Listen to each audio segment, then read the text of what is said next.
Hello and welcome to another Casual Friday, as always recorded on Saturday, brought to you by our friends at the FTX app, best mobile trading app on the market, long-time supporters of the show, of the newsletter.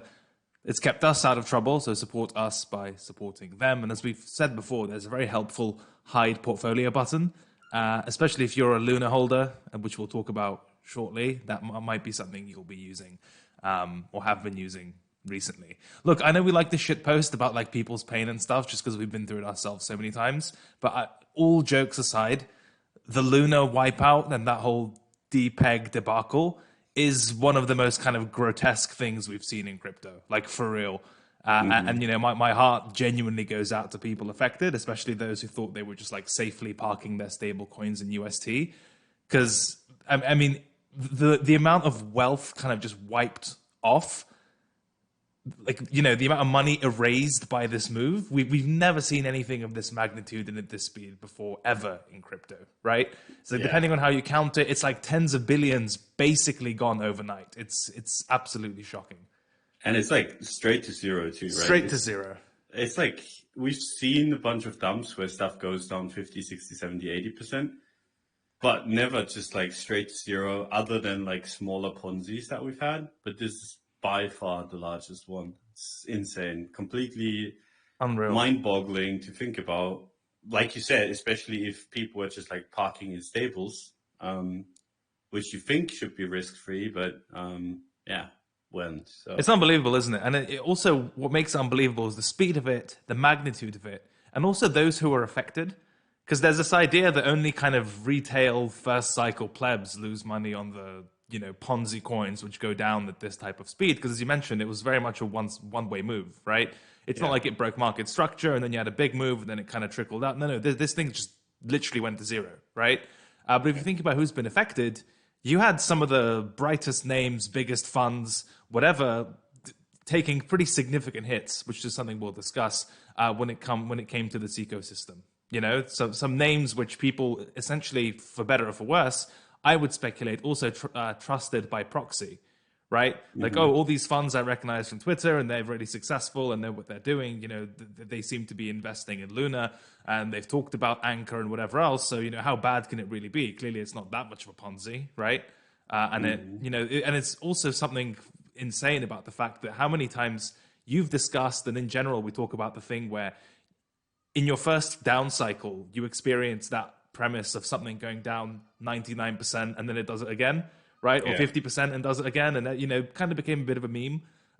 But it's just insane how that meme played out on one of the premier assets of the most recent cycle, you know, just truly, truly unbelievable. Yeah, seeing it go down 90%, like from 100 to 10, and then 90% again from 10 to 1, and then 90% again, and then again 90%. It's like that is something out of this world. Very rare to see. I mean, like we talked about Luna, and we've like alluded to that we like really don't like it, like the way it is set up. But I'm reasonably sure that both of us did not expect like it to play out like this. Yes. Like I was pretty sure we would see like an unraveling of sorts. I just didn't think there would be no bounce, right? Because what I thought was, okay, you're gonna get like Luna get into this death spiral at some point, and then people are gonna step in and buy a shitload before they realize, holy shit, this is actually like just not working. Yes. But what we got instead was it just started death spiraling and then like just hit the accelerator and just went straight to zero, which just, it was unbelievable to watch, you know. And if you're watching, as you said, it went down 99% like 3-4 days in a row. Then today it's up 1,000 something percent. It's just pure Ponzi-nomics at this point. And you know, some people tried to buy it on the way down as a kind of lottery ticket, but they thought they were buying $1 lottery tickets, and then someone else was buying lottery tickets for 1 cent, you know. So yeah, KSI, for example. I mean, how much did he spend? Like 4 million or something? He spent like 4 million and it turned into like dust, basically. Yeah, I mean, right? like legitimately like $2 or something. I can get the load. It's just unbelievable. Like that's how bad this got. Like, and he bought the dip, right? Like, yes. In quotation marks. I mean, he bought the 99% down move, right? Like, or some version. Yeah, I think he bought like around $1 or like around like somewhere between $1 and $10. I think so, not quite 99% down, but like he bought below 90%. Like it was down more than 90%. And this is like something that I talk about often, just because, I mean, it happens rarely, but I mean, I just talk about it because I think it's important. Where I say, yeah, this stuff can go down 90% multiple times. This stuff can go down like incredible amounts, because at the end of the day, right, we're trading imaginary coins for the most part, right? I mean, they like some of this stuff has some backing, but then again, like Luna had like massive backing as well, right? So like if you just kind of like take everything that is told to you by like you said, by the bigger funds or by the bigger players in the market as face value, it's a dangerous game to play, because yeah, this was like this is what ends up happening if you kind of just drink the Kool-Aid too much, I guess. Yes. And it was really, really hard to say anything against it. And I'll take some blame because I should have like been louder. But then again, like every time like someone spoke up, they just got completely roasted everywhere, not only by like the community, but also by Do Kwon, which I mean just doesn't make it fun to just be the guy that like rains on everyone's parade, because nothing is a 100% thing, right? This like I was pretty sure like we're gonna see some shit, but I did not expect it to play out like this, and I wasn't 100% sure that it was gonna like go down in general. So could have done more, but I think we've mentioned it enough on the show. Whereas like yeah, Yeah, I mean, obviously, we didn't go into the technicals as to how the relationship between. I mean, we did vaguely about UST and Luna and spiral risk, etc. But for us, it was the case of backing stablecoins with crypto Ponzi's is a bad idea. We were very explicit about that. Yep. Becoming too big to fail and introducing systemic risk, we're pretty clear about that. And Luna USD having one of the ugliest fucking charts in existence with very clear invalidation. We're very clear about that. Now, look, you can't say I was bearish the TA, therefore I expected a death spiral to zero with spillover and contagion risk, etc. No one reasonable is making that claim. But yeah, I think enough flags were waved around. And, it's difficult because on the one hand, I feel very sorry, as I said, for people who just didn't know any better and parked their stable coins in the protocol and in Anchor and wanted yield and something to buy dips with and so on and so forth. But part of me is very satisfied that Do Kwon got fucked off because I really like some ribbing on Twitter, shit posting back and forth, especially with friends. But two things I didn't like. One is how he treated even just like good faith critics and people asking questions, like Eric Wall being the perfect example, right? Yes. Like it's pretty clear that Eric Wall is a good faith actor, intellectually curious guy in the crypto space without like a clear agenda, right? He's just a bit of a fucking nerd, and I'm sure you won't mind me saying that, who thinks about these things deeply and just simply speaks his mind with no clear allegiance to stuff, right? If something's trendy, like, Link, Hex, whatever it may be, Ohm, he'll usually just come out and say his opinion. And that people like that are super, super, super valuable, right? Yes, I and agree. when he was just like asking pretty bland questions about how Luna worked and Terra Labs and the protocol, etc., Do Kwon just went into full on kind of sort of playboy shit posty, your size is not size, you're poor. He dug up the AUM of the fund Eric managed and kind of was insinuating that that's no money at all of that type of stuff. And it's really telling about a person's character, how they engage with good faith critics. It's just like if you go out for dinner with someone you don't know and they treat the waiters like shit, like with a very high degree of certainty that person is a piece of shit themselves, right? Yes. So that's one thing I didn't like.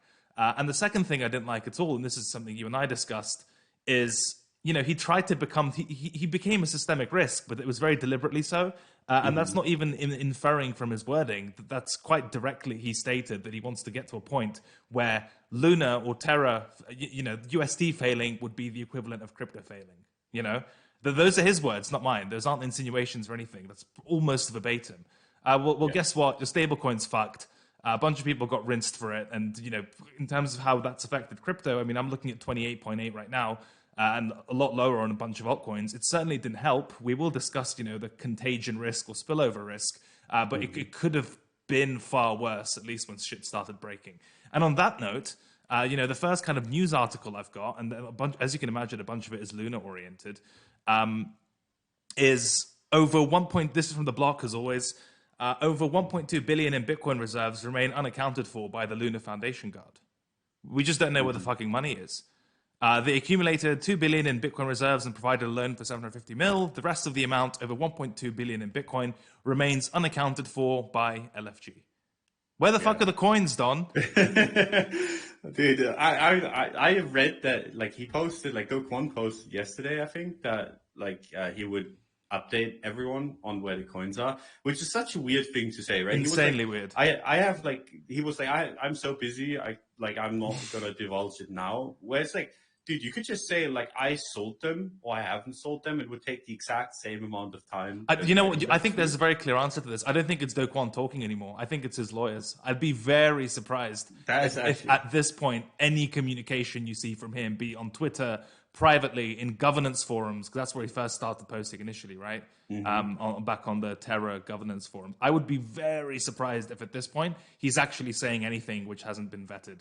That's probably the answer. 100%. But it sucks, right? Because you try to have his cake and eat it. So you kind of buy a bunch of Bitcoin as a kind of public good, if you will, to get all the good faith from there and become this kind of entangled with Bitcoin itself and to have that as the backstop for your ecosystem in the interest of transparency. And he's kind of telling you when he's buying, which ended up being a generational top signal, right? You know, all of that, you know, when it suited him, he played the transparency card. And then once the protocol got completely wrecked, now it's this obfuscatory language and probably kind of hounded over by a big group of lawyers. And this is just a massive amount of Bitcoin to be unaccounted for, missing, whatever it may be, and I think it's for legal reasons, but obviously doesn't help, you know. Yeah, I'm really curious as well, like if they've been sold, if they've been lent out, like what happened with them, because that's gonna like drive the narrative for the next few weeks to months. I think if it's not been sold yet, people are gonna be terrified. Like it's actually like people just like if it was just sold, it would give us a dump, and I mean we had like a little bit of a dump. But that's like less bad than like having it hanging over our heads, right? Yes. Because in crypto, whenever people know, okay, someone's going to buy or someone's going to sell, much more people than the actual buy or the actual sell show up and just kind of try to front run it. Yes. And so if you have like that hanging over our heads and they actually do get sold and they haven't yet, that's actually like very, very possible to cause like a liquidation cascade or something like that. But yeah, I don't want to make any speculations on that front because I just. But the thing, we're forced to speculate because the communication has been so shit, right? Yeah. And there are two other clear frontiers for this. The first is it was quite rare. It's a rare sight, but CZ actually broke his neutrality. I don't know if you saw this. He posted a thread about the whole debacle, and he straight up kind of roasted the Terra team for that terrible communication, both with the community and with Binance, as all of this was happening and how badly it was handled. That's very important, right? Because it's very rare to get that type of value judgment or direct opinion about a token or a team, whatever, from CZ himself, especially one of this stature and with as many high-profile backers and so on. So that sucks, and that's telling. And the second point is in Do Kwon's Twitter thread, which again I think has been lawyered over super hard. He used this language in the third tweet saying, neither I nor any institutions that I am affiliated with profited in any way from this incident. I sold no Luna nor UST during this crisis. That's complete lawyer speak, right? And Dejan Spartan actually posted a nice kind of cynical follow-up on that when he says sort of sold no Luna nor UST, which does not contradict shorting the perps or selling ecosystem coins, right? Or hedging in other ways. And then the during the crisis, which does not contradict selling before the crisis, that's in line with not profiting from this incident since the profit is prior to the incident, right? So like it's very deliberately constructed, and I think at this point we're not going to hear from like Do Kwon, the guy you're used to seeing memeing on Twitter, because I think it's all going to be obfuscatory, deliberately, I guess, intentional lawyerly language at this point.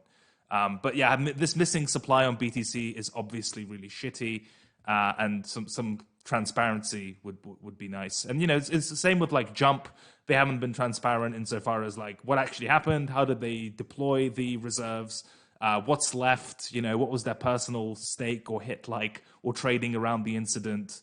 We don't know any of that. Hopefully after this video comes out, there's going to be, I think LFG said there's a post-mortem coming, but again, I expect that to be pretty redacted and lawyerly, because at this point it's about protecting your back from those types of threats more so than being transparent to the community. Because look, your community fucking hates you and is wrecked, and there's virtually no coming back from this. You know? Yeah, I mean, I'd be very surprised if there was any coming back. Like, I'm just saying, like, whenever like something like this blows up, like some of the backholders stick around and they try to make something happen. That's why we're seeing like the price movements that we're seeing right now. Like people just speculate basically. They're like, okay, Luna is like this like one sad shitcoin now that we can speculate, like we speculate on Doge, for example. And I think that's where the price movements come from. But like longer term, I'd be very surprised if it comes back, just because like who would want to kind of have anything to do with that? But so one thing that I want to mention, because you kind of said like CC had like this thread about Luna. It's always interesting. I feel like that we get these like bigger crypto personalities that actually have power. They always come out after the fact. They're like, oh, this was like such a shit communication, blah, blah, blah. But I mean, you're like the biggest exchange in crypto, right? And you have some very, very smart minds. And honestly, like making money on something like this without like they must have looked into how Luna works and how it all just kind of behaves. And anyone that really, really dug into it, I think, got to the conclusion that the death spiral was pretty much guaranteed with the way it was set up. So it's kind of like Rich saying, like, okay, yeah, this is like shit communication. Because at the end of the day, like they profited on the way up, they profited on the way down, and then they're like, hey, this was kind of garbage from the Luna team, and then they wash their hands clean and go away. I don't want to like say, okay, exchanges should only like list legit projects because then you probably wouldn't have many. But it's like I feel like it's very, very rich just coming out after the fact, being like, okay, yeah, this is like a Ponzi or whatever, or this was played out poorly because let's be real, like you were really happy about taking the money for the longest time, right? So I don't know. I'm not a big fan of that like posturing because it's so easy to do in hindsight, right? And it's so easy to say, okay, they fucked up, but it's not. They didn't fuck up necessarily with the communication that they did. They fucked up with the way they built the entire thing, and that was pretty obvious, I think, from the get go. At least for people that are like 150, 200 IQ, like people at Binance are, right? There are really, really smart people at Binance, and I'm sure CC knew that, like a lot of other bigger players, that there was like massive risk there. But it's I guess the counter argument becomes like, first of all, there's clear evidence that a lot of the bigger people didn't know or didn't care enough or thought it was worth it, because we've seen household names get carried out on this move, or at least take a big hit. But I guess the second argument, which would be maybe more persuasive, is at what point does that kind of duty of care arise from the exchange point of view? Like, do you have to start like preemptively delisting projects if you think there's a chance that, you know, what you weigh it by open interest and measure the potential net harm or net impact? You know, I think if pushed, and if there, you know, it took a lot of money to execute that Luna attack, if you will, right? Or at least stress test the system, and it didn't survive the stress test, right? So then I think if you were to take that same pool of capital that it took to depeg and then death spiral this thing, and if you were to aim those resources at a bunch of crypto assets, I'm sure others would completely fold under that type of weight, right? Just by how they're designed or given the sheer magnitude of the capital involved. So then the question becomes, you know, if there's a duty of care or responsibility on the exchange side, at what point does that become effective? If you do it too early, then you have no assets listed because everything's a piece of shit. If you do it too late, then you've got customers buying Luna, being unaware of how the mechanism works and how it's, you know, the supply went up like by trillions from, you know, the supply, it went like hyperinflationary basically. Yes. And people who didn't know that were just buying what they thought was the dip or was a discount on a high cap.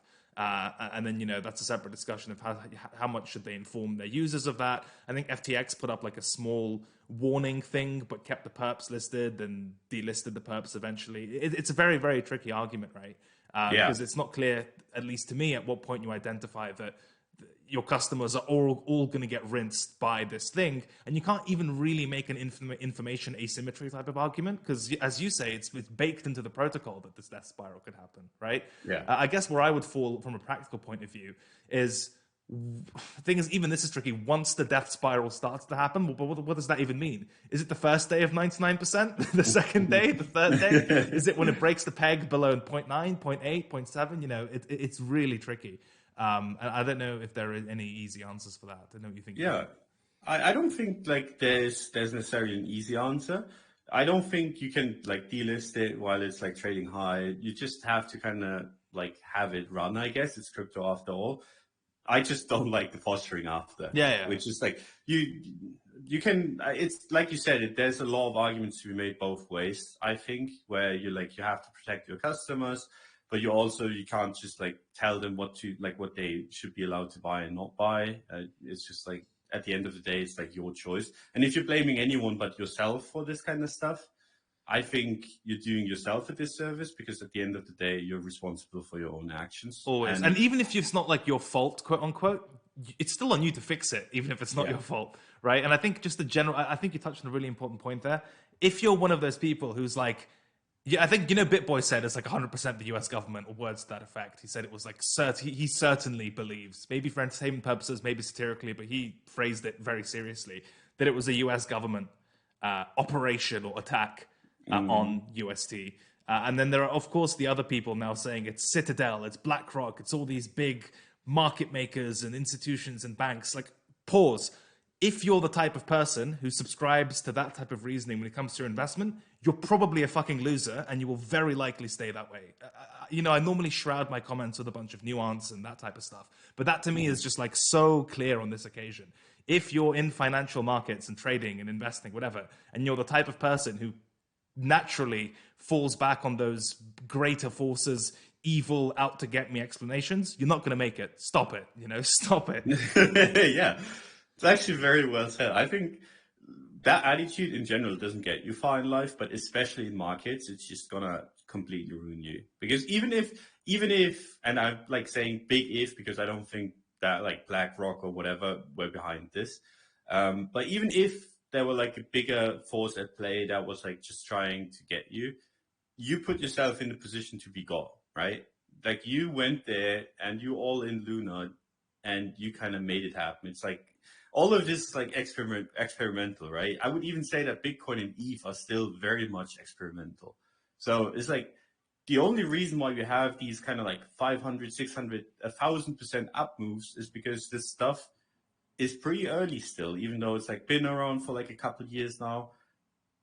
You kind of like the upsides come with risk always. Like you don't get like an asset class that moves massively in your favor if you don't also get like the down moves, right? It's just like, Yes, that's how volatility works. And if you kind of put yourself in a position to get completely wrecked, then you're at least like mostly at fault. Obviously, like it sucks. I'm very, very sorry it happened to a lot of people. Because at the end of the day, like it always kind of hits the people that like can't afford it. of course. Because like I think Do Kwon is gonna be going out of this like probably like either like I don't think he's gonna go to jail, or like if he does, like just like not for very long. I assume unless he gets like made an example of, and he's gonna be like a rich man afterwards as well, right? Of Like course. everyone that just kind of got wrecked on his protocol is gonna be wrecked, and he's still gonna be rich. And I guess that's how this world works, but that's kind of the shitty reality of it all. And that makes like I hate it, but it's just something we have to deal with. Yeah, agreed. Anything else you want to mention on the whole Luna thing? Because this episode, people hopefully will come back to it. Maybe next bull market, when we're giving examples of stuff going to zero, how volatility works, we can reference this point in history, next cycle, next year, whatever. And so it'd be nice to have a little kind of comprehensive video on it. Anything you think we're going to talk about the whole systemic spillover type of thing, which is kind of second order effect. But as for the Luna USD thing itself, any final notes? Well, I think if you want to trade that, like the volatility that we have right now, sure. But if you think like this is a good investment, I think you're like sorely mistaken. I mean, it just basically went to zero and bounced a shitload. So like there's trades to be made there if you want to. It's basically a trade where you're like, okay, everything I put into this trade is going to be gone most of the time. and then you can play the volatility with like small size if you want to. But I would like keep my fingers off of this kind of stuff because Yeah. it's mostly gambling. So like you saw this thing blow up, you don't have to like catch every move, and it's much better to buy this stuff that is actually not something like not a Ponzi basically that just blew up. That's my kind of commentary. Even in crypto, there are better investments than Ponzi's that have just blown up. My point would be to echo Kobe's wisdom that when you see your favorite dev becoming this main character of crypto or of the whole asset class or the face of it and going through this like cult of personality celebrity arc, especially if they're trying to time the market, it's fucked. But just it's fucked. It never ends well. I still remember tweeting that when like Dogecoin started going off. Whereas like whenever like someone like a project's founder or whatever starts talking about price or starts talking about shorts is like the even better thing. Like if a founder talks about shorts of the protocol, the shit is going to zero, 100%. Like I can't remember the last time where like a founder of a project came out and was like, hey, this is like we're getting shorted and it's like unfair or whatever, when it wasn't just straight on the way to zero. So it's like that's like the biggest indicator. And then obviously like founders just talking about price in general just shows you one that their head's in the wrong place, right? Like they shouldn't really care too much. If they care too much, they're like way over invested and just like I mean, you want to have this stuff be built, not like the founder sit there and watch price all the time, right? It's just like it's just screams greedy, screams short term kind of late cycle. Yeah, exactly. So that's like kind of like adding to your point, but yeah. Well said. As a passing note, hedge fund Arca says it's solvent despite blow up rumors. One of their investor notes was shared on Twitter, or kind of updates about how they were basically buying the dip after the first depeg attempt. So it's good to see. I mean that they're alive and kicking. You know my views on this. I don't think there's, and I say this not on a personal level at all, but there's no one I disagree with more about crypto than Jeff Dorman, right? It's just like, if you want to know what my opinion is on something crypto, just find whatever Jeff thinks about it and think the opposite, and you're probably going to land in the right neighborhood. Like, it's just awful, right? Like, you remember the whole sushi saga. You remember that Bitcoin doesn't matter for crypto assets because we have all these new gaming tokens and all this layer ones now that are more important and better performing. You know, how rate hikes aren't necessarily bearish for risk. Then the decoupling thing to a larger extent. And I'm probably missing out on a million others, but I just can't actively think of someone like intelligent, sort of, that I disagree with more on just about everything. I truly believe he just thinks about crypto the wrong way. And I think it wouldn't rub me as badly if it didn't come with that classic I'm from traditional finance kind of arrogance that he plasters on top of it. So I just had to mention that because it's like another Dorman classic. And I talked to some friends who shared this view as well. And yeah, there's just something about it, something intangible about it that I just don't think he gets it. I really just don't think he gets it. Yeah, I just had to put that out there because living rent free in my head. You know? And you and I've sent you some of his takes before. You know, like, oh, well, BTC only went up this much and layer ones went up this much, and we should be using layer ones to gauge the health of the crypto economy. It's like, mate, one of those layer ones almost blew up your fund. Come on now, you know, like seriously, man, give me a fucking break. I feel like a lot of the people that came from the boomer side of things, like from the traditional markets, and then like a little bit on the older side. They don't really have that feel for like the Ponzi's that like people have that grew up with it. And they just kind of like get swept away by the fancy words that kind of protocols start using. And it always sounds like super exciting, right? You're like, oh, we can reform like gaming, we can reform. And at the end of the day, like, everything's been reformed on the blockchain, right? And most of it is garbage. It's just they kind of fall for it, whereas like most people, it's kind of funny, like the 20-year-olds, the 25-year-olds, they can kind of tell that it's bullshit, right? They like, I know like a bunch of people that have like no background in finance that can like smell the bullshit from a mile away. And then you hear about some of these takes, you're like, where the fuck is this coming from? Like, you should know better. you've been around long enough. But I think it's just maybe it's the internet culture that we kind of grew up with, where like everyone's trying to scam you and just kind of sell you garbage, and we kind of like have a feel for it. But I don't know what it is, but I've seen it a couple times where like the older folks or like the traditional market folks, they start out like very conservative, and then they just go like super excited for like some really garbage shit, and then stuff like this happens. Yeah, so I do agree with you. Like I've seen only bad takes from him. Yeah, I agree. Again, the point of this show isn't to call people out by name type of thing, but this is just seemed to be one of those chronic. He was still like waxing lyrical about how Luna could potentially be rescued in some comment section. I just replied to him saying the audacity, and it went down another 99% since then, obviously, and all this type of stuff. Whatever. I genuinely think it's an interesting example of someone who just completely on every paradigm disagrees with more or less what both of us believe as far as first principles go. And it's interesting. I'm being very measured here. Maybe some off-show comments we can talk about after. Quick one, Celsius pulled $500 million out of Anchor Protocol amid Terra chaos. Oh my God, thank God, because Celsius, they love to live on the risky side. I don't know if you've seen their track record as far as where their customer yields come from, but they're pretty degen as far as, they love a bit of DeFi, clearly love a bit of Anchor. That would have been rough if they didn't get out, actually. Can you imagine like an extra $500 million just wiped off the books while having to service customers' deposits? That would be rough. There's probably still enough, yeah. It's already bad enough, and then you have to sell your other collateral to make up for it, and it just turns into a bit of an ugly spiral, which does lead us to our next point of discussion. And we will, of course, talk about like is the Bitcoin bottoming and structure, all that type of stuff. But I think it's good to do the overhang stuff, macro topics that are going to be relevant for like a few weeks, months at least, and then do the chart stuff, which changes week to week.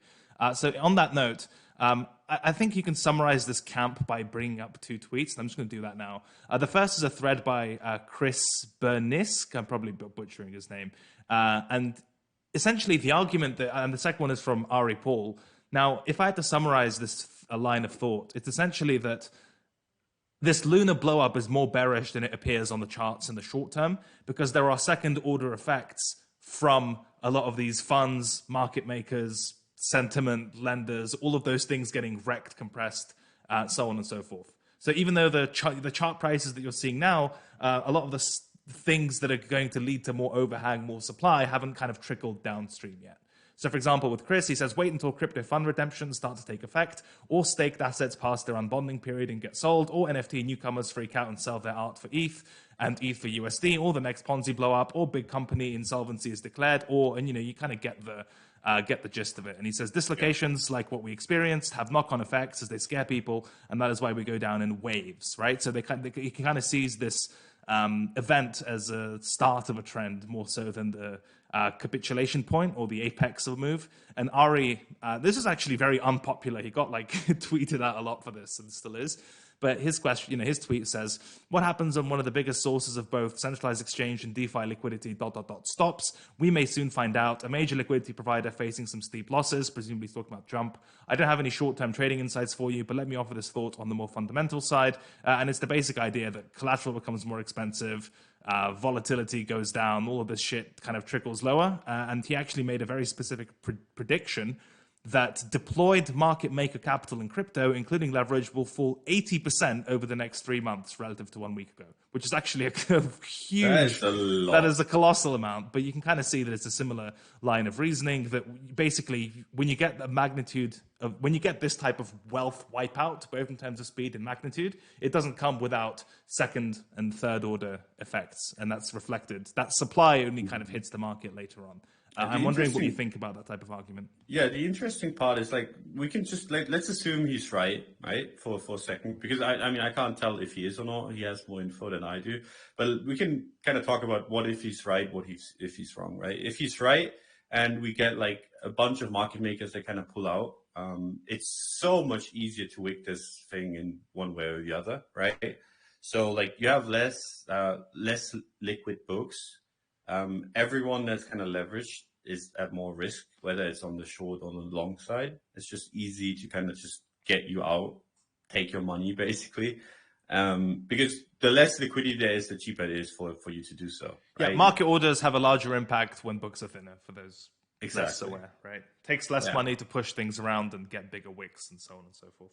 Yeah, so like even smaller positions can do more damage, or I mean, depending on what kind of size you are and not what side you are on. So like, I mean, the same is true for like really shorts, right? Let's say you short and the market is really thin, you can get blown out as well. So that goes both ways, but that'd be like an interesting kind of trading environment, especially given the fear in the market. So I think like if you get like thin books, it's more likely to get wicks down in general, but doesn't have to. Just doesn't have to be. And then if he's like wrong, I mean, there's not really a change, right? Because at the end of the day, it doesn't like if we still have the same liquidity, which I honestly think he's probably right? 80% is maybe a little bit much, but I think like if there are a bunch of liquidity providers that just kind of took a hit, it makes sense for them to just kind of like step off the gas, basically. And what do you think about the broader argument that there's a supply overhang that only really hits the market later as stuff unwinds, and that's a process that takes time? Yeah, I do kind of tend to agree on that front. Because at the end of the day, right? So what happens is basically you lose a bunch of money, and I think everyone has done this before. That's been trading this market, and it's not just been focused on one position, right? So let's say you kind of position yourself in a bigger way on multiple altcoins. It just reminds me of 2018, where like 2018, 2019, where it was like leverage trading, like a bunch of altcoins, because like if you just traded one, you were like too big of the open interest on the exchange, and that just always kind of sucked because unwinding got like really hard. So like you open up a bunch of positions, right?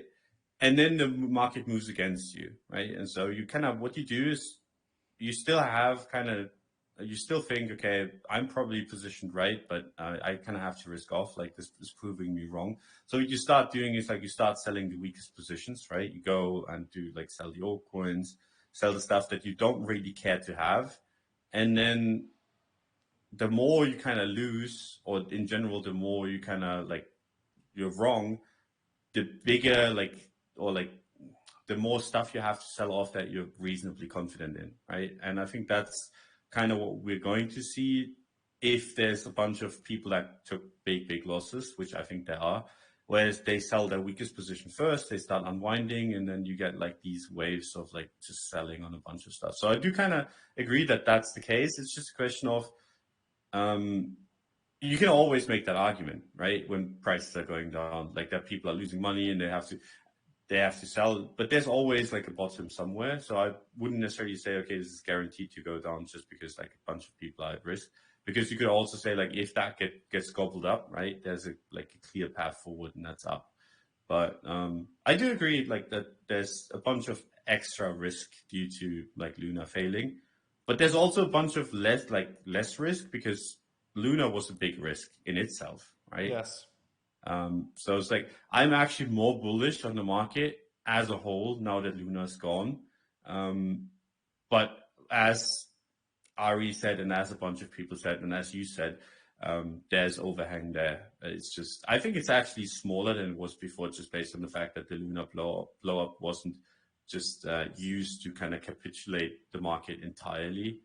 Because I think that was like a really peak fear moment where you had Luna go to zero, right? I mean, that's like a top 10 crypto. Like, I think people underestimate how bad that is. I know, it's unbelievable, isn't it? Like the magnitude of this is truly, it's probably the worst crash we've had in terms of wealth erased Yeah.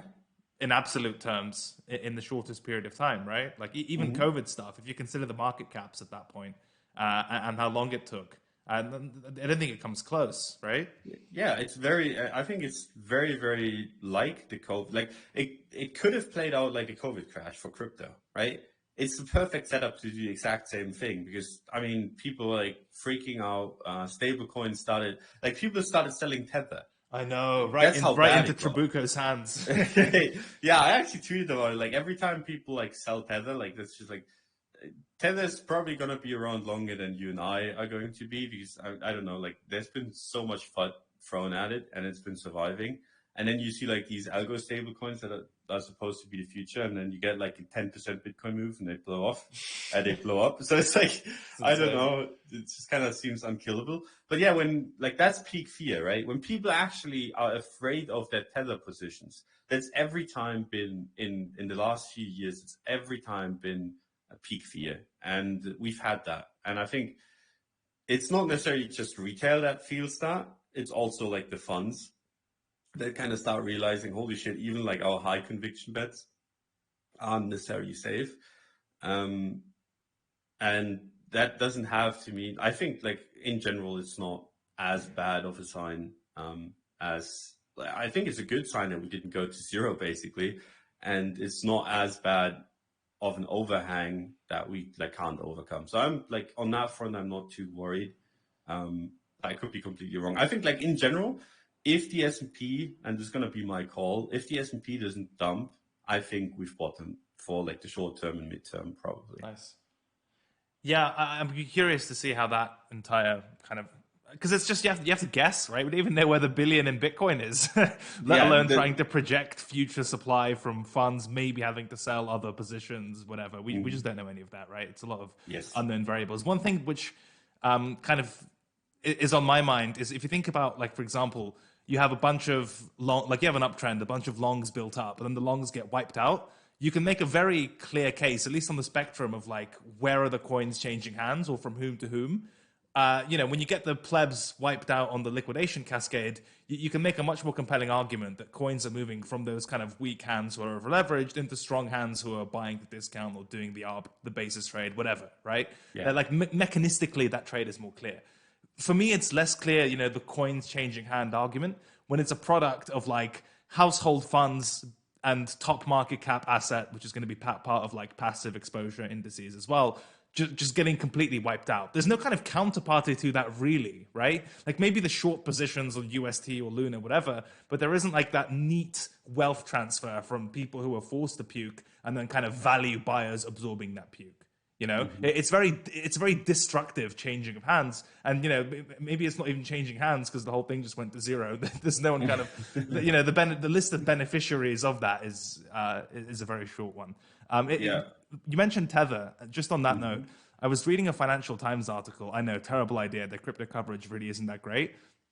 And I'm just going to read you an excerpt, and you tell me if this makes any fucking sense to you, right? So it says, as you can imagine, the article was about the Terra blow-up and USD blow-up, whatever. Terra's so this is me quoting now. Terra's relatively small size means its demise is not systemic to the broader crypto market. What matters more is that the episode has... Careful the wording. What matters more is that the episode has renewed concerns about potential cracks in other stablecoins, including the biggest of them all, Tether, calling into question the foundations behind the crypto industry. And then it talked about the Tether depegging a tiny bit before being snapped up by Alameda and going straight back to one. That's dog shit, right? Like, that's actually dog shit. First of all, the small size, this is like a top 10 market cap with like, 10 billion in Anchor, if not probably way more than that. My numbers are off. But like, this was not a small size, both in terms of how it played out, the amount affected, the amount of bad debt in the system, and just the amount of wealth that was erased on this move. If that's small size, then I don't know what that means, right? What's big size? And then the idea that this is somehow like a canary in the coal mine for Tether, which had, during the peak kind of fear in the market, its peg threatened. And I think Paolo said they did like a couple billion in redemptions, and that ARB trade was being done very actively as well. Completely soaked up, didn't even blink. So the idea that Terra going to zero and UST with its 10 billion and tens of billions in Anchor, etc., all of that is just a small thing. But hey, look, the real story is Tether. It's just a dog shit argument, right? I think it's probably written by someone that has been writing about crypto for a long time and that has not partaken in any of the upside and has been hoping for Tether to blow up. Because like that's the weird thing, right? Like people that haven't bought into crypto, they always try to find like an argument why they haven't. Because at the end of the day, like you see this kind of like this new market emerge, you look at it and it goes up and up and up. And at some point you wonder like, should I have bought this? Like, I mean, am I stupid? And then like some people are like, yeah, I'm kind of like that was stupid of me. And then other people are like getting defensive, right? And they try to look for an argument why they didn't and why they're right in not doing so. And I think a bunch of people just like, especially like in the journalism side on these kind of um, sites or like newspapers or whatever, they're just kind of like they've known about like crypto, they've known about it for a while. They saw it all go past, and now they're basically coping. And the easiest way to cope is just by using Tether. Like the Tether haters have been the biggest copers in the space. I mean, people have been saying Tether is going to implode since below $1,000 Bitcoin. Bitcoin's now trading at 28,000.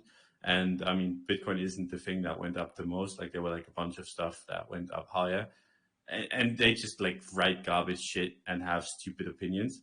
Now, like I'm not saying like that I 100% trust Tether, just because I don't trust anything 100% in crypto. But if you compare Tether to Luna, which was like a very, very obvious Ponzi, I think you've lost the plot.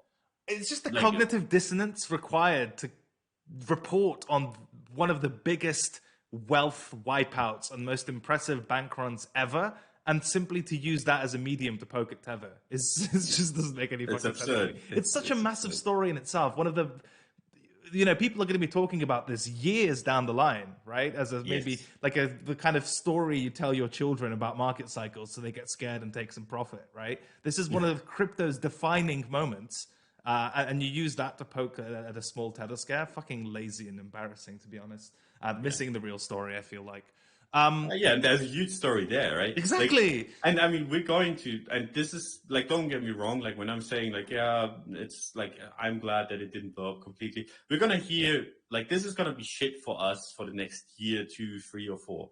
Like I'm legitimately, I'd be very, very surprised if there wasn't regulation coming in, if there wasn't like stupid laws and stupid kind of execution as well coming into crypto because of this garbage, right? Like it's a big, big deal. A bunch of retail got absolutely rinsed. A bunch of like bigger funds kind of advertised this shit basically to like whoever would listen. It's just a really, really bad look in crypto. I'm surprised that they're not picking up on that because like they obviously don't like crypto, right? And that's the much, much bigger story that we had. Like we basically took a Ponzi, like, and I mean, it's easy to say in hindsight, and I mean, I'm sorry if that sounds like super hindsighty from me, but like at the end of the day, like how it played out, right? Like from a perspective of a news organization, we took a Ponzi in crypto, we made it into a top 10 crypto with like a huge market cap. We got all of the retail people involved, and then we rug pulled it, and it went down 100%. And I mean, that's very, very easy to kind of take as ammunition against crypto, I think. Yes. And that I think we're going to have to deal with for a long time. And that's going to set us back quite a bit. And I think, honestly, like from what I saw anyway, like when Luna and Do Kwon started reaching out to people for help, basically, I'm pretty sure like there was like a bunch of chatter behind the scenes where like no one wanted to because they were like all afraid to just lose all their money. But also like you kind of like the discussion is probably like we should probably do this because I mean if this goes to zero, it's going to be a really bad look. It's just I would love to listen in like into one of these calls, The but war obviously room. Yeah. you're never going to hear from that. But it was obvious like no one really wanted to step in. You didn't really see anyone like offer big help. And I think That's what the reserves are for, right? That's yeah. the mandates of the reserves to backstop any such attempt. And now we're just wondering where the fucking coins went. Yeah, and I think anyone that would have stepped in would have just gotten lost, like would have lost with it. So it's like Yes. it's better that no one did. It's just interesting because every time we get like these blow ups, even with waves, right? We got the waves native token unpack and then go down a shitload, and waves started dumping, and then we got like a bunch of crypto people stepped in to kind of save the day. And with Luna, it's just like it was so big that no one could, and that's just like telling in itself. And yeah, the Do Kwon just kind of said it best, where it's like that if it goes to zero, like the entirety of crypto is at risk. And I feel like that comment might have riled up people way before everything already happened, right? I mean, at the end of the day, like whoever attacked Luna, if someone attacked Luna, they probably did like a huge service to crypto, because if it went any bigger, we would have legitimately been in trouble, right? You can't like have these things run, because if it gets 10 times bigger, 100 times bigger, the same attack vector still exists, right? Yeah. And someone is going to abuse it. And that's why, like, I never agree with these, like, people that are like, oh, this is like an attack on crypto, blah, blah, blah. No, this is like, if anything, like, these attacks are like a defense. Because if the bigger they get, like, if Luna was attacked, like, at $10 instead of 100, this would have just been like minor headlines, right? Or like if it was attacked at $1 instead of 10 or 100, this would have been fine, right? It's just another lesson learned. But if you let these things go too big and then you're just like ignoring the problem, it gets much, much more dangerous. Got to cut the cancer off before it spreads, type of thing, I guess. Yeah. Yeah. Also, just on the funny side note, CZ has been very involved tweeting, like at the time of recording this, about like different Luna proposals and stuff, and how he disagrees and thinks a lot of them are dog shit. So he's pretty entrenched now. They've really riled him up. But the funny thing is, just like an hour ago, you know how Binance Academy has got like educational stuff on TA, FA, crypto wallets, whatever. He retweeted one about dead cat bounce and says, "Learn a little bit every day." Like, come on. CZ retweeting it, specifically one about dead cat bouncers, being like, "Oh, look at me, I'm learning," as if he doesn't know. That's the thing. Also, I want people to know, like, CZ is really fucking smart.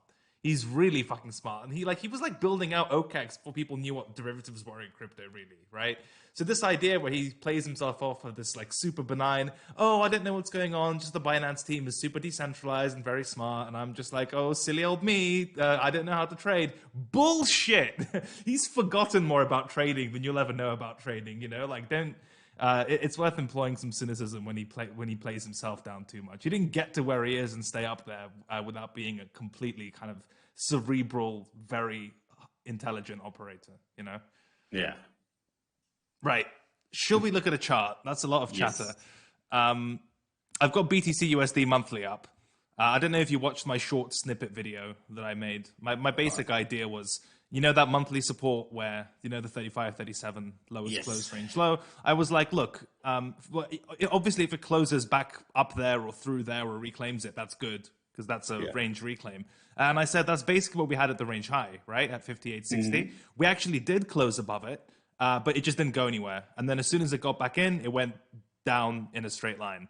So you could see, like, as we've been talking about for weeks, like a mirror setup. That even if it does close below the monthly, if it eventually, or when it eventually reclaims it, that's probably going to be a very nice setup to the upside, especially if it looks like it doesn't really extend past the breakdown point and sort of chills at high 20s, around 30K, and then kind of eventually reclaims that range low. That'll just almost look symmetrical. I'm not sure if symmetrical is the right word, but it'll look exactly the same as the range high. And that'll probably be a rather clear setup. So monthly close, I don't know. I don't rate the chances of it closing back above 35, 37K too highly. I mean, maybe I'm wrong. There's 17 days left for that, so maybe it's on the cards. But in any case, I think if it gets back above monthly support without teleporting much lower, that you're looking pretty good. And at the moment, kind of just spiked through the deep summer lows, and it's sort of chilling more or less there. So any monthly time frame, additional commentary or disagreements, whatever? No, I agree for the most part. I think in general, we're like on the monthly, and I've been like saying we're going to range for so long. But I think on the monthly, we're actually like pretty close to like a at least short to midterm bottom, which is like, it's a weird thing to say about a monthly chart. But like, I don't think like we've been, how many candles has been since like the range started, basically like 12, right? So like roughly a year. We've just been like going sideways-ish, and I think it's not going to be like another 12 months before like, we get like a big midterm move. So I think like in the next month, 2 or 3, we're going to either see the capitulation everyone wants, or we're going to see this thing close back in the range and actually start moving back up the range again. So it's not like I've been saying, go on vacation, take your time, whatever, do whatever you want to. I think that time has passed now. You want to be at your computer and actually look at this every day, because there's going to be an opportunity, be it at like much lower because I have the next support at 14K. Yeah. Or be it just by the range reclaim, where I think there's a good chance that this thing actually doubles again towards like the range high.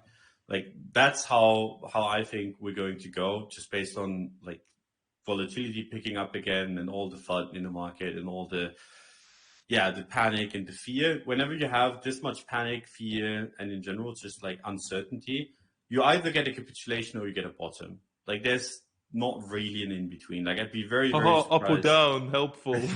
No, I'd be very surprised to went sideways. Basically, is what I'm saying. It's either the start of it's either the start of a trend or an end of a trend. Either way. Yes, right? exactly. And I think there's a good chance it's the end of the trend. I think there's a good chance that we go up. But like I said, the problem with it, like if this was just crypto, right? If we weren't as correlated, I'd make a big bet on this being the bottom, and I'd be like, this is like one of my high time. Like I look at this thing and I'm like, okay, this probably close to the bottom, and then I look at the S&P and I'm like, fucking hell, like this could just like the S&P wipes out, this goes down to 14K. It's like that's still in the cards, and it makes trading really difficult, right? That correlation just makes me like my traditional way to look at the chart makes it less accurate, just based on the fact that now I have to kind of going from like a 3D kind of trading to like a 4D where I have to actually look at like traditional markets as well and do like all kinds of stupid shit that I don't want to be doing. But I think there's a good chance that I actually think there's a decent chance that we close at 35K this month. Okay, nice. And I think even if we close below, it's probably going to be a mirror of like exactly what you said, a mirror of what we had at 60K, where we broke out and then closed back below. The problem is, I mean, we closed above 60K and went all the way to 70, which is like a 15-20% move. Yeah, and I think we've overshot, haven't we?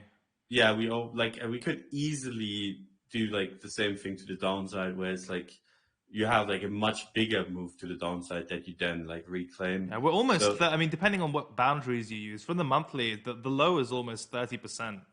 Yeah, You know, like we overshot 16% to the upside and sort of 20, just around 30 to the downside. So if there's going to be a mirror, as you say, it kind of has to be like right now. Yeah. Yes. How would you trade this? Because in my video, I said this area for me is pretty awkward because you get the puke through the lows, but then it sort of retests those previous summer the consolidation, that structure, and it's a bit clunky. Which is why I said the reclaim trade is much more straightforward, or the nuke to 20 to 14K is much more straightforward. But I know that you, in your personal trading, like to kind of nibble at those interim periods where you think the low is in. Would that just be like low time frame discretionary punting on like the 4 hour or whatever else? Or how would you position around this type of structure where we puke through a bunch of lows? At the moment on the 4 hour, it kind of looks like it's retraced a fair bit of the move, and maybe you get a lower high if you're constructive around these levels. How do you, apart from the obvious trades, the reclaim and the nuke, what is it around 30K that would give you signals or trade ideas? So like I actually like posted about like me thinking that there's a pretty high chance that the bottom was in when it was like capitulating like 3 days ago, I think. I was just like sitting at the beach looking at the chart and looking at the sentiment. I was like, holy shit. And what I usually do when that happens, like when it's just that was basically, if I remember correctly, when people started selling Tether. That's usually like just sentiment wise, just like very, very clear sign that you're getting somewhere. And what I usually do when I get that, like that feeling that, okay, the kind of mood has shifted completely to one side, I just like start buying. And if that buying kind of leads to like an upwards explosion basically, or like in general, just like I buy and this thing immediately goes up, I'm like, nice, I hold that position. And then I just wait and see if we get any continuation strength. Right now, like it's very, very difficult, as you said, because like we're around 30K, we're around like daily resistance-ish. Is it that mini cluster that we have, like the nearest green daily candle, or are you going further back? And the same with like 21st of July, like that lowest candle. Like we're still like kind of struggling with that. We're struggling with that cluster. So like now it's much more difficult, right? You get these kind of like big inflection points where it's like there's peak fear, and then you can kind of take a stab at it, and then you can kind of see how strong it is. Now you kind of have to take a bet, right? Because now you would say, okay, my bet is we're gonna break that resistance and go up. Before, like there was not really any resistance, there was not really any support. It's just like you trade the sentiment, and I like to do that when I think we're like at the extremes, especially if we're like trading through monthly support or something like that. So yeah, for me, there's not that much to do right now. I wish I had like a good trade idea other than the one that you said, which is basically just buying the strength. I think if we close the daily above 34K, we're just going to go off and go hard upwards. Obviously would prefer if I had like the position that I wanted, which is like in the low 26Ks. But didn't get that. And now I'm home and I wish You're I had ready. it. Yeah, I'm ready, but I like right now I can't buy it just because I mean that would be me taking a bet, like a directional bet, without any kind of big edge. It's just my feeling. Like my feeling is bigger chance we go up than down, but that's not enough for me, especially when we're trading. Like we're gonna close the weekly most likely below support. We're still trading significantly below monthly support. We're still trading below daily support. At that point, I can't take like with good conscience just take a trade. Yeah, you have to be sideways. getting a sick entry to justify that, right? Like when all Yeah. the stuff is against you, someone better be selling it very cheap. Yeah. Also, in terms of consecutive weeks, this is going to be insane, right? It's like 1, 2, 3, 4, 5. What is that? 7? Can I count correctly? Yes, it's 7. 7 red weeklies. That's fully unprecedented. You know? Yeah, it's insane. It's mad. But the thing is, one chart that I've got up here, it's from our friend bit_hedge on Twitter. And it's this year-to-year change in global M2 money supply expressed in US dollar equivalents versus Bitcoin price. It's just 1-to-1. This is just basically a tightening. It's the Fed trade, you know, long easing, take profit / short tightening. And this just speaks to the point of us very much being in S&P 500 simulator land, where even very good crypto native setups could get and have been getting invalidated by this thing being forceful and moving in one direction. So that still sucks because we spent the 40 minutes of this show discussing this crypto specific, maybe now less of a systemic risk, but still speculating on the Bitcoin supply in the form of reserves, basically other forms of supply downstream as funds maybe have to sell off other positions for collateral, whatever it may be, kind of supply in the pipeline, if you will. And all of that, even in its, all of those considerations have fuck all to do with the main driver, which is the global tightening regime. Yeah. That's not great, It's like, no. We at least want that in our corner, or to avoid if the markets are going to be weak, it'd be nice if we could avoid added crypto weakness in the form of these blow-ups. But it still seems like, from the available evidence, and as we've harped on a million times, that the BTC 500 is still kind of the only game in town for the time being. And if crypto, and especially now, if crypto wealth, which itself was actually massive, is going to be more reluctant to chuck money at this and deploy, having taken this significant hit, if they were reluctant to punt in the face of tightening before, they're probably going to be even more reluctant to do so, having taken a bit of a beating, counter trading the macro, if you will. So that's something to think about. Yeah, I mean, I agree. It's a tough environment to trade in still. It's a tough environment to invest in even, yes. Which is kind of funny because investing has been pretty simple. You just buy and hold, and that's been the winning strategy for so long. And now it kind of seems like that's not necessarily the case anymore, right? You see Netflix being down, what is it, 85%? It's gone, yeah. Yeah. Got delisted. So you basically did the Luna trade just with Netflix. Yeah. And it's when you see that kind of stuff, you kind of realize that maybe the easy times are gone, for now anyway. And I could honestly see that be the case for a couple of years where we just fight in the mud and everyone just kind of tries to make a few dollars here and there. And that's something that you have to be prepared for, right? If you're a trader that does this full time, it's not always going to be there's favorable conditions, everything's going up kind of thing. Sometimes it gets hard as well. I'm just going to, me personally, I think, trade this as I've been doing. And I think if that doesn't work, if I take a loss, because for me, it's been relatively simple on the risk side of things, right? I mean, we've been talking about this before. where like we lost 60K and I risked off, right? Yeah. And now we're like at the range low and I want to risk on again. And that could be like a shitty decision just based on the macro, right? I don't know. That goes beyond my head. It's just You can't me, like, control everything after a certain yeah, point, right? exactly. Like at some point, you just kind of have to take risks, right? And for me, like this is like a decent spot to do it. It's just you need to set up on top of it. So like that's what I'm kind of waiting for. Um, and if I take a loss on that, I think then it's just like it sinks in even to me that I'm like, okay, this is like not a market that I can like trade right now, just based on the fact that like it's so correlated. And I'm just going to be waiting at like the extremes, because that is something that always works, right? Yes. If you get a massive like 50, 60, 70, 80% down week on crypto, not just on Luna, that's going to be a buy no matter what, in my opinion. I'm not as bearish crypto that I would say, okay, this crypto thing is just going to disappear. And if you get these like wild days or weeks where everything just seems to disappear and go to zero, that's always a buy. So like that's like one of the edges that you're going to keep, even if we're like correlated, because I don't think the S&P is just going to go down like 50, 60% in a week.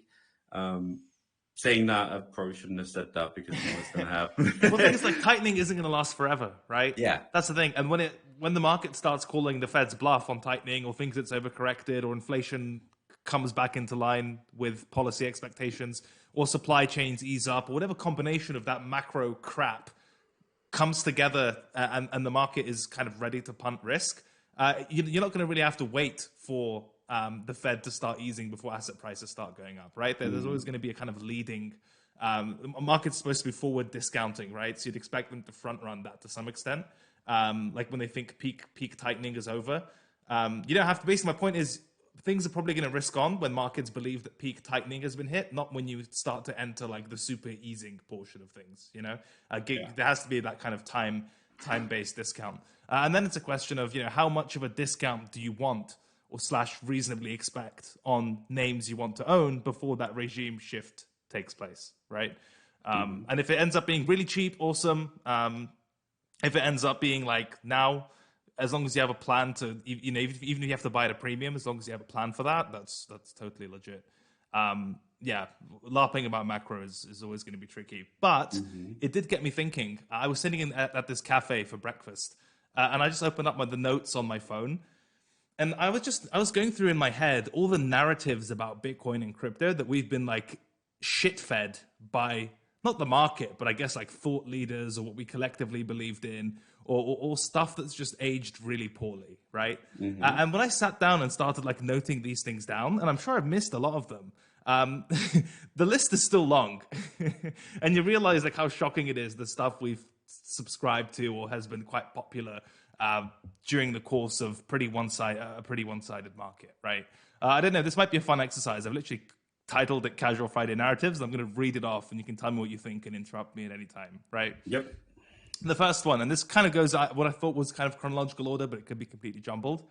The first one is no pullbacks more than 20% because passive US bid from institutions. Yeah. Oh, that was such a classic, right? It's like we're going to just basically delete market structure, delete market cycles. Institutions with a mandate to like judiciously deploy capital are going to be buying like your infinite momentum 10,000x markup until the end of time. And it's going to be the kind of Saylor-esque. I mean, Michael Saylor's argument essentially, Apple can afford to deploy a bunch of money in crypto. Maybe one other company can, but at that point, it's, the expected upside of that trade runs out, right? It's sort of this almost a kind of greater fool argument that if you want large adoption from large institutions, only so many of them can be so early given the size they need to deploy. But that argument was completely mental. And what we found out was there was no kind of real passive US institutional bid, right? There were a couple of players, and then the rest of it was actually crypto funds buying in expectation of the institutional bid, which never really showed up. So that was mad, right? The other one, go on. I think in general, like what happened basically is that people don't realize how much of a bull market asset crypto really is. Because, I mean, crypto goes up and the markets go up in general, and people feel like that's a really good place to kind of bet degen, right? Make degen plays. And for, I mean, larger players like Bitcoin is already a degen play. The smaller you go, the more outside of like Bitcoin you go, like with altcoins. And then I think like once the market slows down, no one really gives a shit. And that's kind of what we've learned, right? Mate, So, we like, ran a bid that was never there in the first place. yes. It's just like you buy all these things for a house party and no one shows up, and you're like, wait, where's all the supply come from? And no one's there to drink your drinks or eat your food. You know? Yeah, it's basically, I think it's a lot where it's like you're gonna have that bit on the way up and you're not gonna have it on the way down. So like that's the thing, right? People want to own Bitcoin when it goes up. People don't want to own Bitcoin when it goes down. They don't really care about the price too much. I think they just want, like, Bitcoin goes up and it's in the headlines, people want to own it. Momentum and returns, right? Yeah, 100%. And it's like this kind of meme about like no pullbacks anymore. It's just like a garbage. But it was so meme. serious. That's the thing, right? I've only written down things in this list that had very serious people talking about them and became a core part of the zeitgeist, if you will. Second one is no bear market or reduced bear market as stable coins stay in the system to yield farm. That was a fucking classic, wasn't it? Yeah. And what we found out was there was no yield when speculation gets depressed. And even if stablecoin market cap goes up, people will still sell, still short, and stuff still gets nuked, right? Yeah, and then stablecoins go to zero. And then stablecoins go to zero. There's a recurring theme in this list that any kind of immunity from human psychology or immunity to market structure or market cycle arguments, they're all fucking dog shit. So when you're listening to this in 3 months, 6 months, 1 year, 2 years, and there's a new version of this argument that somehow human nature is going to change and there's only going to be one-sided moves forever, just don't take it seriously. Yeah. The third one. I want to actually Please add something to this, because like it's always this like weird thing where like when you talk about yield, right? Where's it actually coming from, right? Because like people are like, oh, we're not going to have a bear market because we're going to be yield farming, right? But you always have to think, okay, where's the yield coming from? And I mean, it comes from speculation, like you said, right? People take your like whatever you offer and then they speculate with it. That's where like the crypto yield comes from. But also like your yield in my, like that's how I look at it anyway. And I've not been like a big farmer because of this exact reason. Like I don't really want to like take the risk.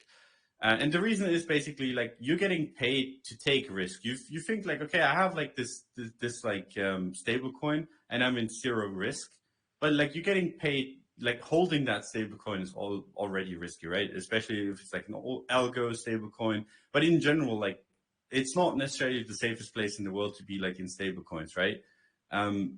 So like if you're yield farming with it, you're already like, you have risk. Like UST was risk, right? You had like a bunch of risk that you didn't really realize you had. And then you get paid for having that risk. It's not like, okay, I'm getting money for free. It's I'm getting money to kind of be in a risky position. It's like a trade. It's just, if you're wrong, it all goes to zero. And if you're right, you make like a few percent. And the chance of you being wrong, as in the stablecoin going to zero, is very, very low, but it's not zero, right? So it's like a bunch of people think like, oh yeah, I can just kind of like farm and do whatever. But there's always this inherent risk of, yeah, whatever you're farming with or whatever you're like doing with your tokens, that it just ends up going to implode, right? And you kind of get paid for that. And that's kind of like one thing that's been like grinding my gears when people are just like, okay, I'm just like risk-free farming this and that. It's never risk-free. Like there's a few things that I trust in crypto to kind of have, like I have a few stables. I mean, I trust Tether in a sense, but like I don't lose sleep. Like I was on holiday holding Tether. I saw Tether Deepak and I was like, this is like a buying opinion. I don't really give a shit. Like it's not like I chartered the next flight home and was like, holy shit, I need to sell my Tether, even though like people are like flooding it. Like I didn't expect it to go to zero, but there's a chance that it does, right? It's just a very small one. And there's like a few coins, like a few stable coins that I trust, but it's not like, I don't know, people just seem to like be way too trusting with in regards to like a lot of stuff. And there's like protocol risk, smart contract risk, and all this other stuff. And it depends whether you're in pool 1 or pool 2. What are you getting at? What is your yield actually coming on? Like if it's stable coins, I mean, the yield is lower because it's a bit more conservative. But if you're getting yield on your shit coins, right? Or if you're like staking your shit coin and you feel good that you're getting extra coins, you know. Someone else is dumping into those exact coins that they're getting on you. Yeah. Correct. So that was a fun one. The third one is literally every on-chain narrative ever, right? And that's not going anywhere. But I mean, the one that comes to mind specifically is the illiquid supply squeeze. I've made the joke a million times, not going to make it again, about the market being illiquid with a lot of supply. But that one was really like a particularly egregious one. And you essentially also have people like Pomp, who will invite people more knowledgeable than him in these matters on the show. They'll explain to him what like this illiquid supply metric is. And then for engagement purposes, he'll just kind of parrot it on his own to his own Twitter audience who don't know any better. No one's the wiser as a result, right? I think Pomp has also been getting heat because he was quite a fan of Do Kwon and the whole, whenever you buy, like that's the key to Pomp's heart. You just buy a lot of Bitcoin and then, that's how you get on his good side. And that clearly didn't end well. So he's getting some heat as a result. But anyway, alongside the on-chain narrative ever, it's the whole stock to flow model, like any of these like infinitely bullish so-called economic, if you will, predictions about the market have all been spoon-fed to us for months, if not years. They keep taking more sophisticated forms via a lot of the on-chain stuff, and the overwhelming majority of it has been total fucking dog shit and completely useless. And it's not going anywhere. That's the main thing, right? It's still going to stick around. I think I should make an account, like make something bullshit up, like on chain. Yeah, it's very easy. We've had this like a couple times now, right? We had it with the parabolas in 2017. Yes. Parabolic Trav just kind of like drew like a parabola on everything. It was like parabolas, they're only gonna break up, and then shit broke down eventually and he disappeared, right? And our industry died for 2 years. Yeah. And then we had the same meme come up with stock to flow. People took it serious, even more serious than the stuff from Parabolic Trav. And then it imploded. Everything goes like down a shitload. And we're going to have the third thing eventually, right? And I mean, there's been things before that, but like those are like the two main like, ones, biggest ones. And I mean, we're gonna get the same thing again for the next cycle, where someone comes up with some garbage, like maybe roughly around the bottom, maybe halfway up. I don't know when it's going to be, but there's going to be like some weird reason why we're going up, instead of just like having like cycles and okay, the market is just like market has bottomed and goes up. No, it has to be like because of this and that reason, and then they just kind of sell that to like people, to retail, get millions of followers, and everyone's happy, right? Until it fades again. It's like it just keeps on coming back. And I hate how it gets more sophisticated as well. Have you noticed that? Yeah. Like some personal trainer drawing parabolas is totally cool with me, right? But then you become like some super quant maths guy drawing regressions and co-integrations and stuff he doesn't understand. And then on-chain is the same. What's the third version of this going to be? Like, do you need like a PhD in 5 subjects so you can understand what the fuck they're talking about? Like, I think it has to sound complicated, but be like simple enough for people to kind of get it. Yeah. So I think we've kind of like reached peak with stock to flow, because that's like, oh, this is so nice. Like I have a line that shows me where price needs to be. I think like roughly the same kind of level of sophistication is going to stay around. So, I mean, if you have something, you can make it at the bottom, make a new account. It's true. Fucking run the account up. Yeah, as an op, we should really do it as an op. How funny would that be? Like make like a stupid account that just tweets the most bullshit shit. It's tempting. It doesn't sound stupid. It sounds tempting. You'll probably lap our accounts in engagement in like less than a year. Yeah.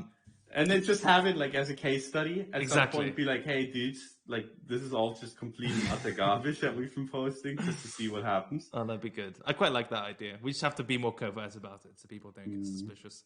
Apparently just saying momentum, reflexivity, beta correlations isn't enough. You need to come up with like super compelling narratives for both upside and downside. Speaking of which, no top because no blow off top. I know you love this.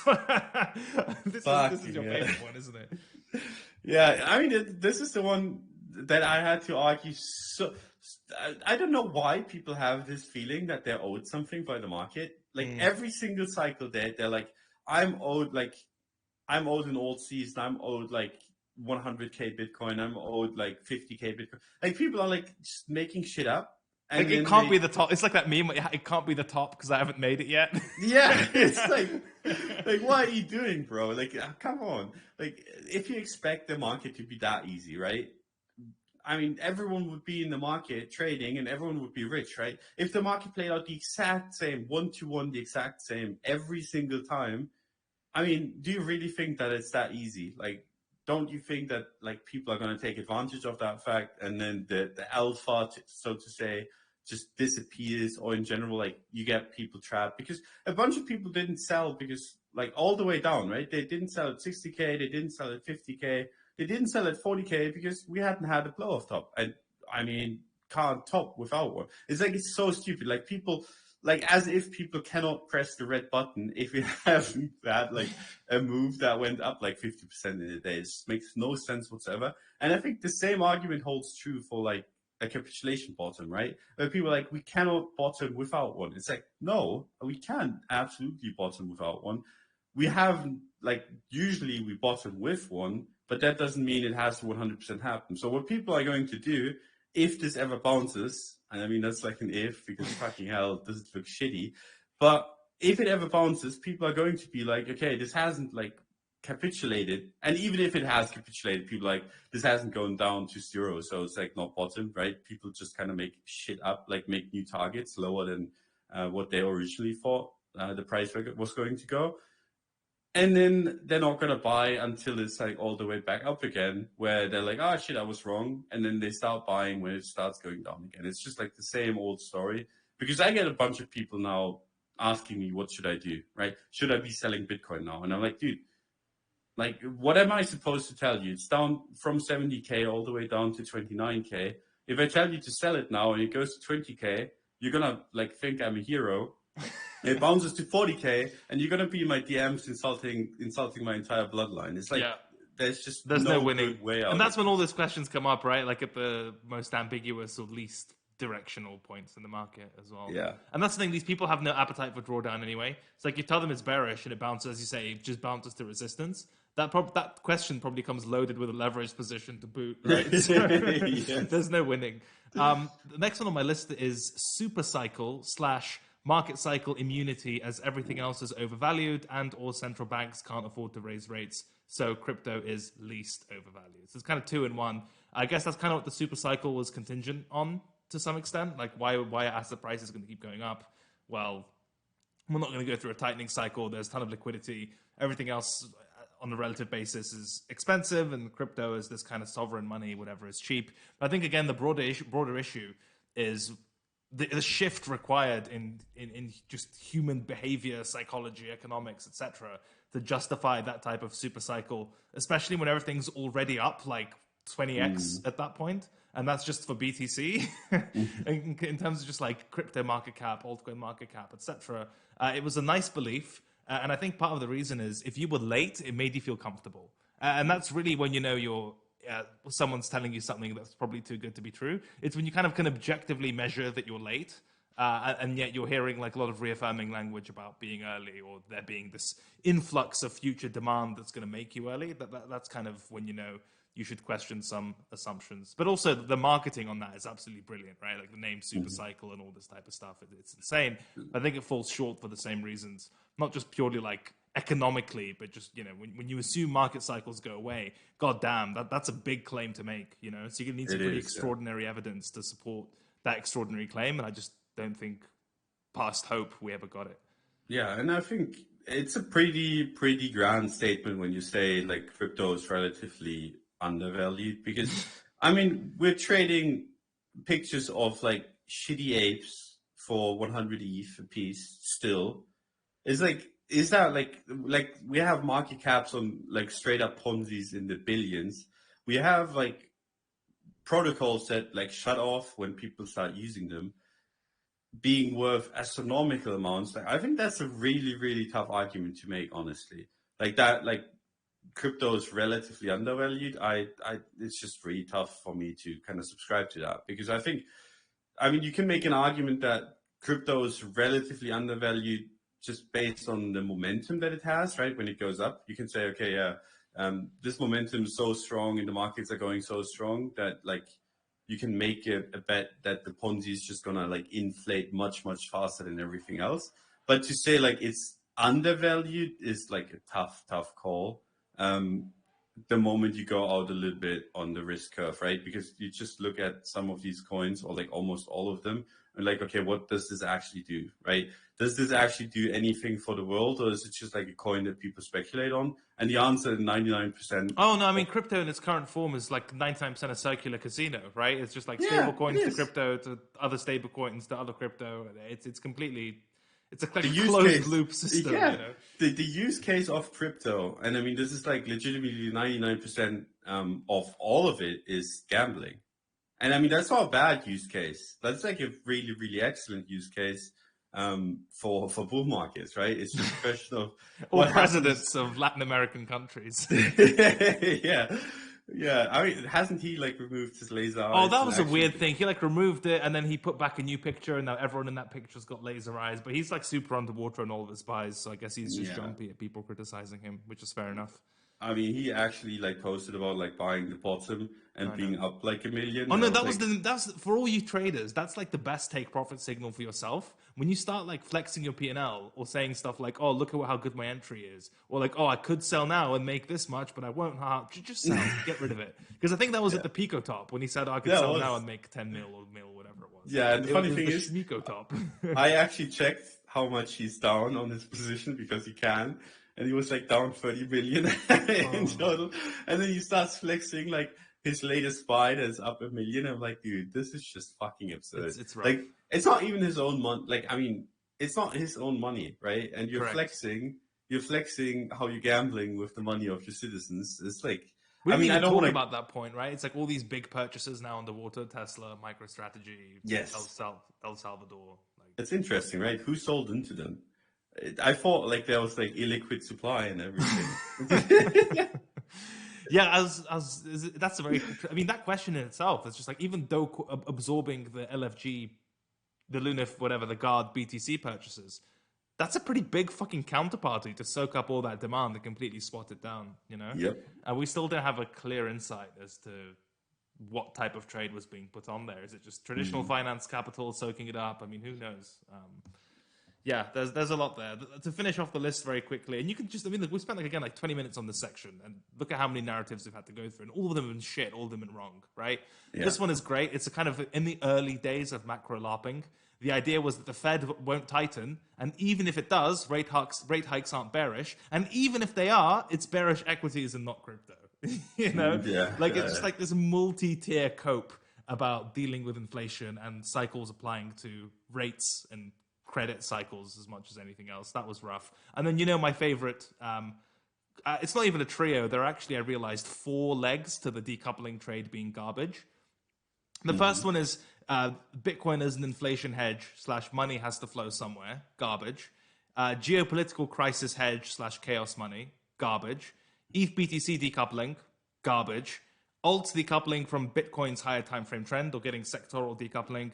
Garbage. And Bitcoin decoupling from risk assets more broadly, as mentioned. Garbage. I mean, just fucking awful across the board, right? And Yes. all of those were, again, I'm not just like cherry picking narratives that didn't age well. This is like proper mainstream stuff that was embraced and propagated by large parts of the community because the market kind of was going that way for what, a day or like a Mhm. week in some of these examples. But this is all very mainstream stuff. I'm sure you'll agree, and all of it has made the same assumptions and has aged equally terribly. Yeah. I think the big lesson to take from this is that you hear this kind of stuff, you can go along with it, right? But you have to keep in your mind that like at the end of the day, and I mean I know this because I mean I do the same thing. I get bullish. I just like I have like a reason to be bullish. And then you just kind of like take like a narrative that you like, and just kind of use that and like, oh, like you add it on top, you kind of make it like your own, add it to the reasons why like you want to be bullish.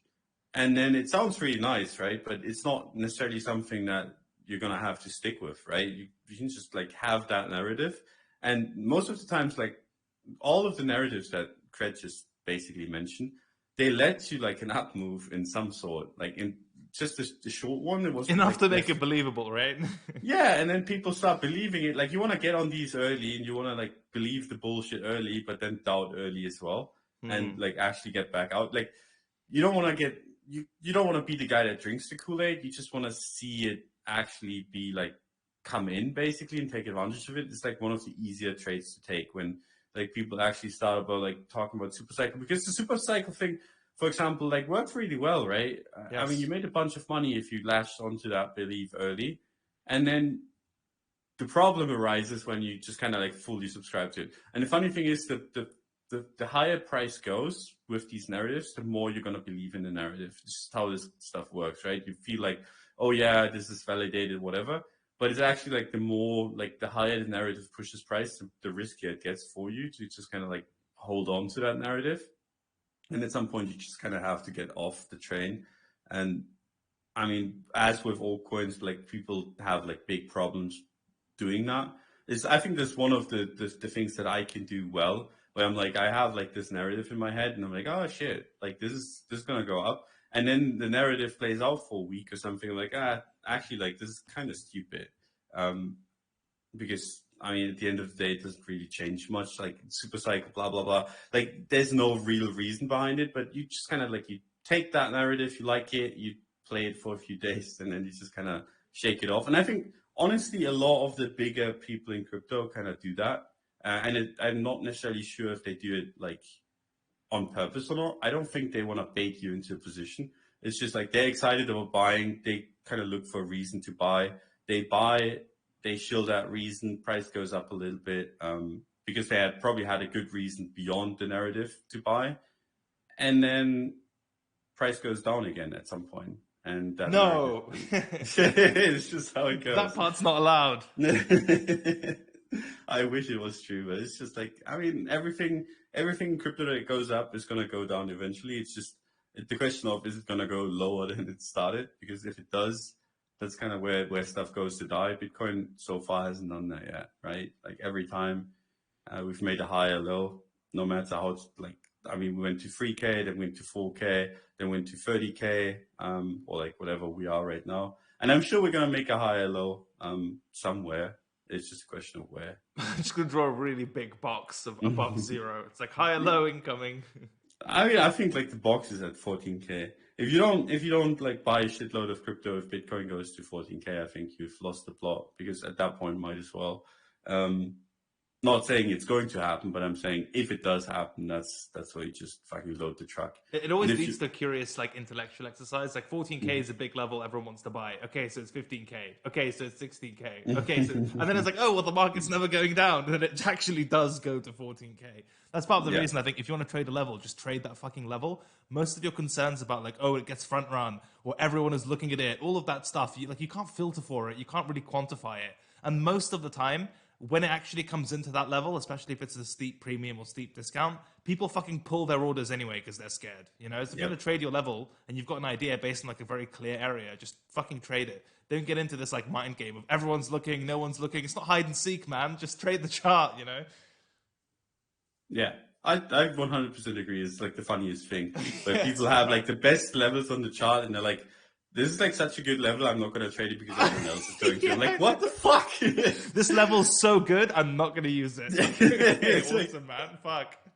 Yeah, why? Like, might as well just not draw it on the chart and be like, just gonna do like a random line or whatever. It's like, there's a reason why like these like high time frame good levels work, and it's because like a bunch of people are going to bid it, right? At the end of the day, like that's all this is. Like, you want to find areas where people are interested in, like, more interested in buying than selling, because you need people to buy for this thing to go or close up. their shorts at least, right? Yeah, and it's like people are like trying to play this like 4D mind games where they're like, no, like if people buy, it's actually bearish. It's like, no, dude, like more people buy than sell, this shit goes up, right?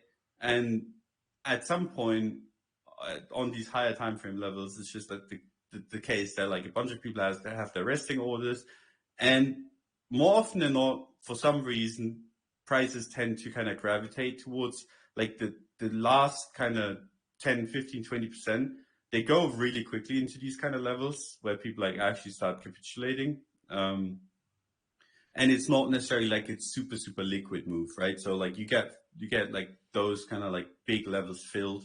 And you're probably good to go for like quite a while, just based on the fact that you basically got filled below market because the market's just so illiquid. And the moment the move is done, liquidity comes back in. and just fills it up, and then you don't get that opportunity again if it like truly dumps. And I think like that's why like I'm mentioning 14K, and that's why we like make jokes about like ignoring these kind of levels because it's stupid. You get good levels, you get like good TA, just use it or just don't draw it, right? Yes. Don't be the idiot that just draws like a good level and it's like, I'm gonna execute way above it. If anything, like if you want to be buying, you can like execute below the level if you're like absolutely shit scared. And if you're like on the side of selling, the opposite way. But I just like to like when it goes. Yeah, you're still like really trading the fast. level, whether you want to admit it or not, right? You're just Yes. trading the wick portion of what you think will be the wick portion of it, rather than trading the level outrightly. But it's the same idea, essentially. Exactly. Yeah. Yeah, we've covered a lot of ground. Any final bits and bobs? I mean, you're back in town, going to be fishing for something, hopefully. Yeah. Right. You're Yeah. ready to trade. Yeah, I need to get like back on my feet. I've been like completely getting smashed in the waves the last 2 days, 3 days. So I need to like get like fully recovered, but then I'm ready to go. And I mean, I'm hoping that I get like a discount on something. Or I mean, at the end of the day, I'd also take like the 34K reclaim. I wouldn't complain. Like price would be higher, but be a pretty nice Odds are nice higher setup. as well, right? Yeah, exactly. Also, that was really funny. You posted a picture of you like chilling in the car, and then some dude turned up there like 10 minutes Dude, after it's you left. That was terrifying. fucking weird, man. Dude, I like the story for the people that didn't see it was basically like I posted so I met a girl in Portugal, right? And I chilled with her and she like gave me her card to like do like some errands and stuff. And I took a picture in the middle of like a tiny city in Portugal and posted it. And I was actually being I parked there for like 20 minutes to like help a friend out with moving stuff. And then I left, and 10 minutes after I leave, like someone posts a picture of like them being exactly at that spot that was just like 10 minutes ago, being like, you're not here anymore. I'm like, fucking hell, this is I know, so it's weird. crazy, dude. It is so weird. Like, it felt very like stalkerish. I'm sure like whoever that was didn't mean it that way, but I mean, you kind of have You to never know, realize, especially at these prices. You like... know? That's the thing. We talked about so many fundamental headwinds and tried to be smart about it, like overhang of supply from big players being taken out and correlation trade. But we've got another fucking conference coming up. It's Consensus in under a month, and we know crypto conferences are dog shit. So as far as like fundamental drivers of volatility, that's probably one to consider for your radar. And NFT NYC at the end of June as well. Dude, apparently there's people that even know we're in a bear market. They're like completely oblivious because the ETH price kind of corrects or follows along. They just have no idea what's going on. But that applies to that space more broadly anyway. There are some funny anecdotes you and I should discuss next week about like some of the stuff that's happened in the NFT space with these founders. But this show has gone on for way too long. It's probably for another time. I agree. We should probably call it. We should call it. Thanks for listening. If you've made it this far, hopefully there's some wisdom there somewhere, potentially. Thank you to FTX for supporting the stream, the newsletter, all that good stuff. Check out their mobile app, download it, hide your portfolio, unhide it. Show your parents the 1,000% volatility in Luna and how dropping out of school 1 month before you were due to graduate was definitely a good idea at the Pico top. I definitely didn't do that in 2018. Wink, wink. I was close. To be fair, I did finish my degree, and then I went full-time crypto at the Pico top. That was a great time. Anyway, that's all from us. Take care. Thanks for watching. Leave us a comment if you found any of this helpful. We'll see you for, Monday markets, Tuesday newsletter, normal programming next week. Take care, and bye-bye. Bye-bye.